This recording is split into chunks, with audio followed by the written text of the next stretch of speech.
Do you recall something about liquidity trap? Her economy को control करने के लिए दो ड्राइवर्स होते हैं, गवर्नमेंट जो फिस्कल पॉलिसी यूज करती है और सेंट्रल बैंक जैसे आरबीआई मॉनेटरी पॉलिसी यूज करता है।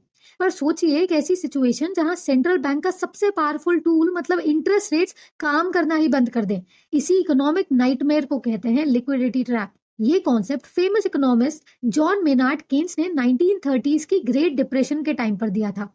लिक्विडिटी ट्रैप एक ऐसी इकोनॉमिक सिचुएशन है जहां इंटरेस्ट रेट्स बहुत कम लगभग जीरो हो जाते हैं, पर लोग और बिजनेसेस फिर भी पैसा खर्च करने या इन्वेस्ट करने की जगह कैश अपने पास जमा करना प्रेफर करते हैं।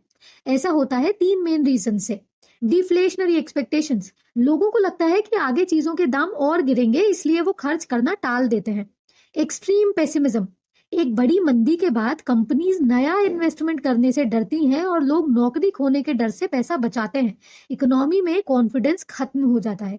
डेट ओवरहैंग, लोग और कंपनीज पहले से ही इतने कर्जे में डूबे होते हैं कि वो एक्स्ट्रा पैसा नए खर्च पर नहीं बल्कि पुराने कर्ज चुकाने में लगा देते हैं। इसलिए मॉनेटरी पॉलिसी फेल हो जाती है। ये पुशिंग ऑन अ स्ट्रिंग जैसा है, सेंट्रल बैंक धागे को धक्का दे रहा है पर इकोनॉमी आगे ही नहीं बढ़ रही है। तो इस ट्रैप का सल्यूशन क्या है? केन्स ने कहा फिस्कल पॉलिसी। जब सेंट्रल बैंक फेल हो जाती है तब सेंट्रल बैंक के साथ साथ गवर्नमेंट को आगे आना पड़ता है और गवर्नमेंट को डायरेक्ट स्पेंडिंग करनी पड़ती है जैसे इंफ्रास्ट्रक्चर प्रोजेक्ट्स पर, ताकि सिस्टम में डायरेक्ट डिमांड पैदा हो। इसके कुछ हिस्टोरिकल एग्जांपल्स हैं जैसे the great depression 1930s। America इस ट्रैप से वर्ल्ड वॉर 2 के कारण बाहर निकला जब गवर्नमेंट ने डिफेंस पर जबरदस्त खर्च किया, जिससे मैसिव डिमांड और जॉब्स क्रिएट हुए। Japan lost decade 1990s, Japan इससे बहुत धीरे धीरे बाहर आया अग्रेसिव क्वांटिटेटिव ईजिंग और बड़े सरकारी स्पेंडिंग पैकेजेस के कॉम्बिनेशन से।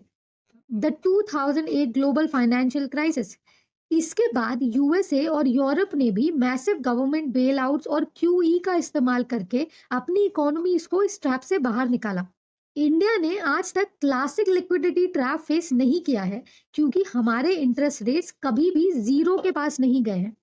आखिर में लिक्विडिटी ट्रैप हमें सिखाता है कि इकोनॉमी सिर्फ सस्ते लोन से नहीं चलती, लोगों का कॉन्फिडेंस और पॉजिटिव एक्सपेक्टेशंस होना उससे भी ज्यादा जरूरी है।